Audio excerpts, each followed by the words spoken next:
지난주에 월요일 날 로마서 2장 25절부터 29절 말씀에 제가 할례의 가치에 대해서 말씀을 드렸는데, 할례를 아무리 했고 유대인이라 할지라도 사도 바울은 율법을 지키지 않으면은 소용이 없다고 그렇게 기록하고 있습니다. 그렇듯이 이 할례를 하고 유대인이라고 하여서 어떠한 우월감이나 하나님의 그 어떠한 심판에서 벗어날 수 없다라는 것이죠. 율법을 행하지 않으면은, 할례 받지 않은 이방인들이 율법을 지키면은 오히려 그들이 하나님의 은혜 가운데 구원을 받을 수 있다, 이런 말씀을 드린 것 같은데, 오늘 말씀에 보면 그럼 유대인들이 그런 질문이 생길 것 같아요. 아니 그러면은 하나님 왜 나를 선택하셔서, 아니 유대인들을 선택해서 선민으로 만들고, 그리고 내가 너희들의 조상 때부터 언약을 주시고 또 약속하시고 너희들에게 복 주시고 하겠다는 그런 약속의 말씀 무의미한 거 아니냐, 이렇게 반문할 수 있습니다. 그래서 오늘 말씀에 보면은 그런 의문을 제기할 수 있는 부분을 사도 바울이 이야기하는 겁니다. 유대인이라면은 그럼 하나님이 왜 할례를 하라고 그랬어? 하나님이 그럼 왜 하나님 섬기면서 하나님을 믿고 그리고 따라가라고 그랬어? 우리는 선민이기 때문에. 그러나 사도 바울이 오늘 말씀을 통해서 우리에게 그런 질문을 하는 것 같아요. 예전에도 우리가 일상생활에 의문점이 많은 그런 질문들이 있지 않습니까? 그래서 TV 프로에서도 무엇이든 물어보세요, 허참 씨가 진행했네요. 하여튼 그거를 제가 재밌게 봤는데, 제가 우리 본당에 오늘 예배 드리는 성도님께 한번 질문해 볼게요. 답을 맞춰 보세요. 우리 교회에 교구 목사로 3분이 있는데 이 3분의 이름을 가나다 순으로 한번 외쳐 보겠습니다. 3분 이름 아시죠? 시작. 존칭은 필요 없고 일단 이름만. 시작. 네, 맞습니다.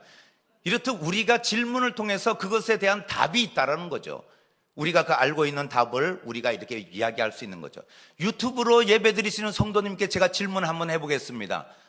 제가 질문한테 맞춰보세요. 이제 개인적으로 유튜브 보시는 분들만.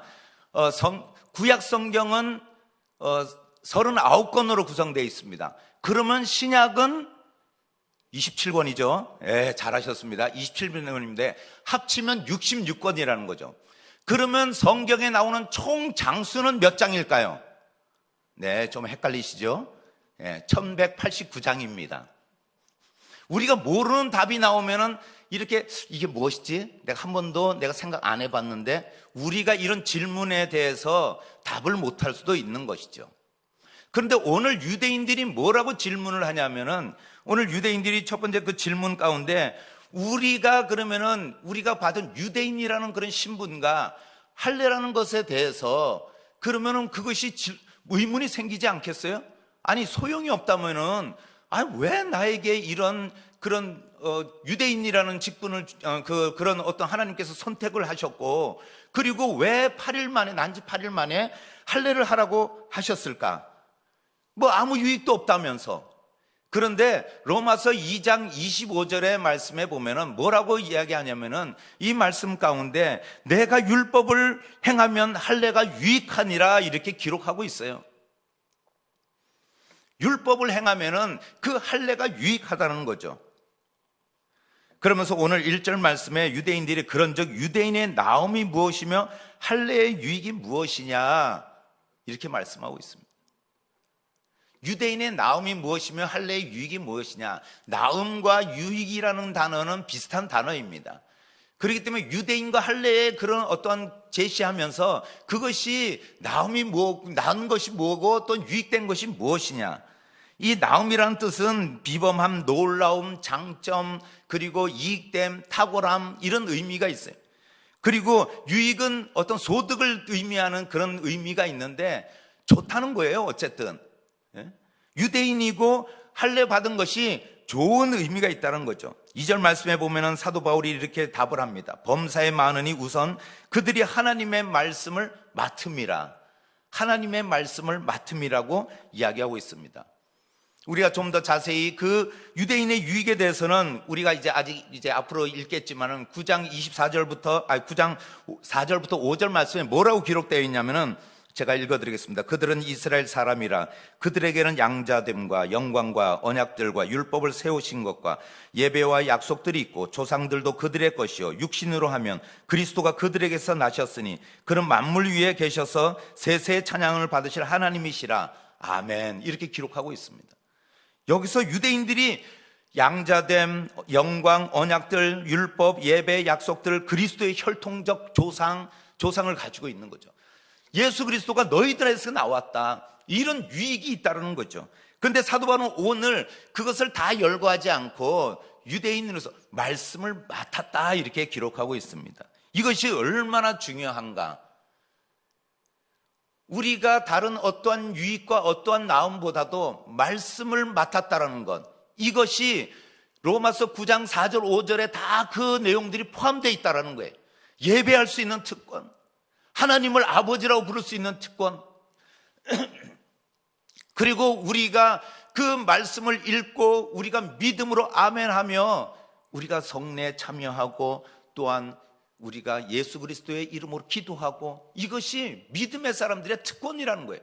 우리가 많은 것을 하나님께 받아서 특권을 누리고 그런 것이 아니라, 그리고 우리가 그런 위치와 신분이 아니라 유대인이고 할례를 한 너희들에게 이런 특권이 있다는 거예요.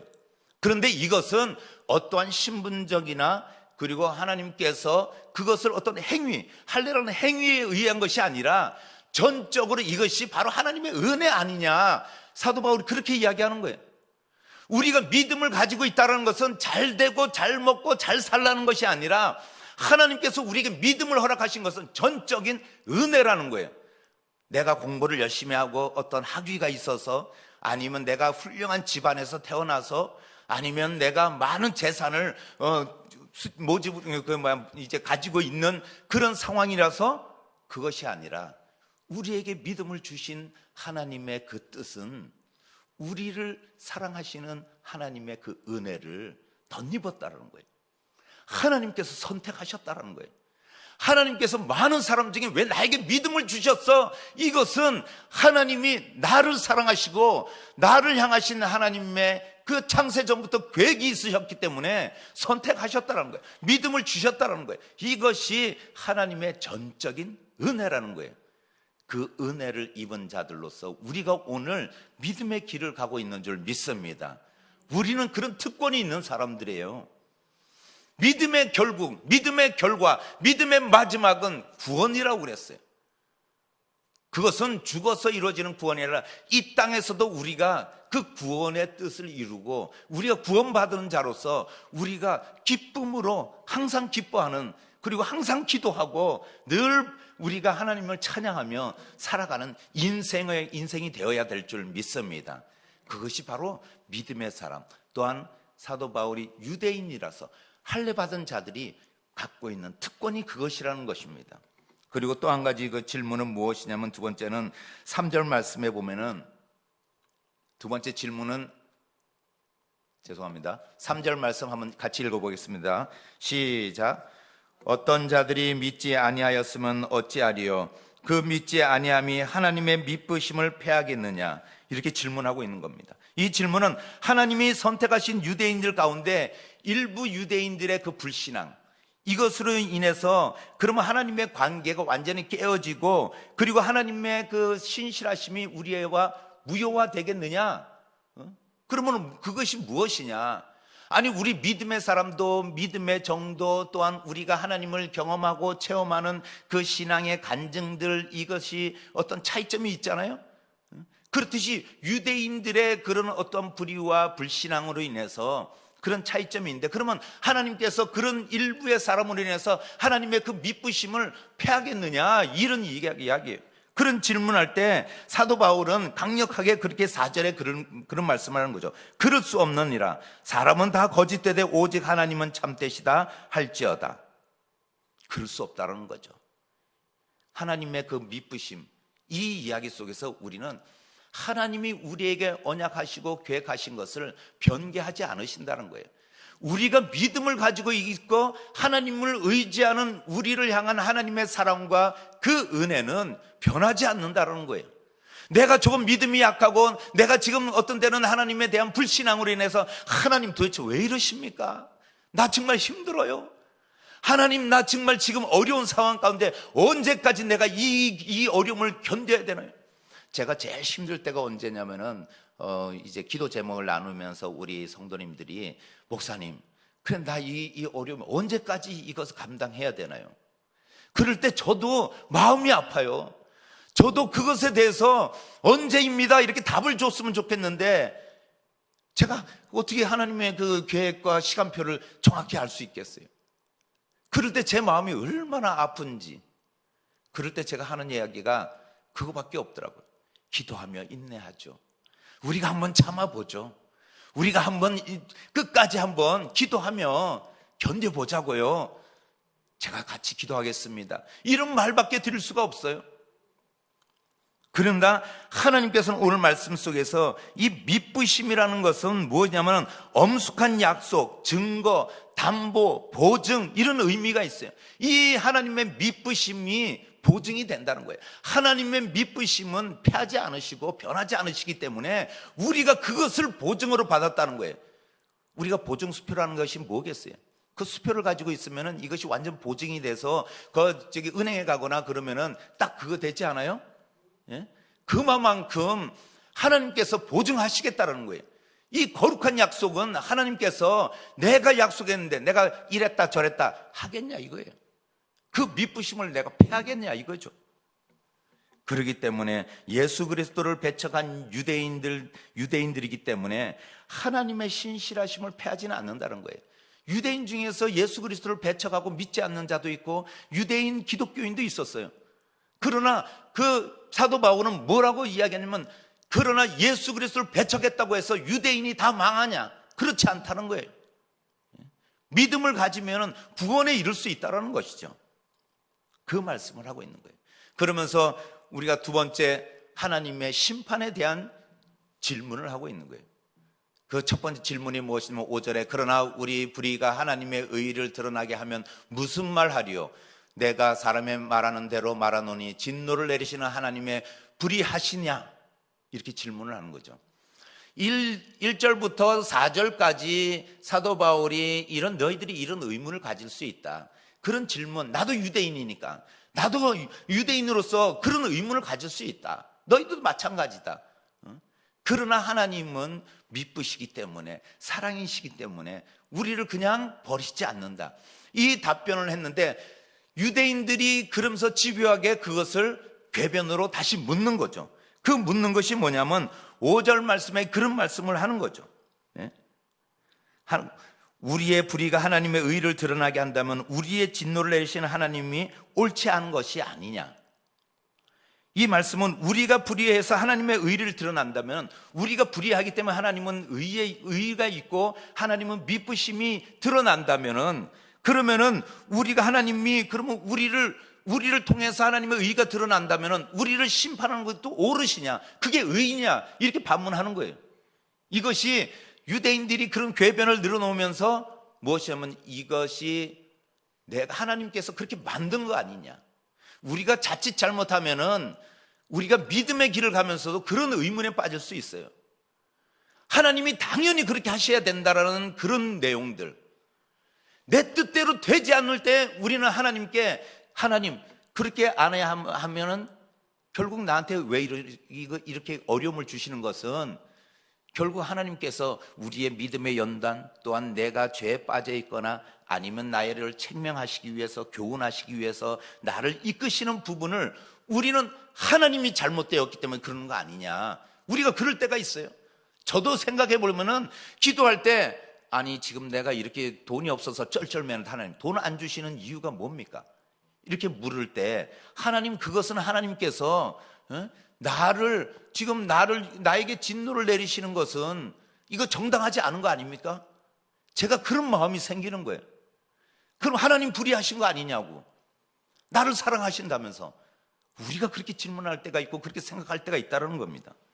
그러나 하나님은 절대로 의를 위해서 사람의 그런 모습을 불행하게 만들거나 그리고 진노를 행하시는 것이 아니라 오직 하나님은 우리에게 우리를 바르게 하시기 위해서 그런 채찍을 대실 때는 있지만 결국 우리를 미워하시고 또한 우리를 멸망시키기 위해서 그렇게 하시지 않는다는 거예요. 하나님은 물론 죄에 대해서는 심판하시지만은 그러나 믿음의 사람의 연약함에 대해서는 책망하시지 않는다는 거예요. 우리가 죄악 가운데 있을 때는 그렇게 하면 안 돼. 부모가 그 자녀들에게 잘못을 채찍질하듯이 하나님은 그렇게 하실 수 있지만은 그러나 우리의 연약함 그것을 가지고 우리에게 책망하시지 않는다는 겁니다. 여기서 우리에게 구원에 이르는 것은 이신득이 믿음으로 이른다는 것을 다시금 사도 바울이 강조하고 있는 거예요. 끝까지 그 믿음의 길을 갈 때 우리에게 구원에 이르는 것은 하나님의 뜻이고 또한 그것은 하나님께서 우리를 사랑하시고 또한 하나님의 계획 속에 있기 때문에 결국은 우리가 끝까지 믿음의 길을 걸어가야 된다는 것이죠. 우리가 세상의 끝까지 살고 있지 않고 우리가 결국은 하나님 앞에 섰을 때 우리의 믿음을 보시겠다 이 이야기를 하시는 겁니다.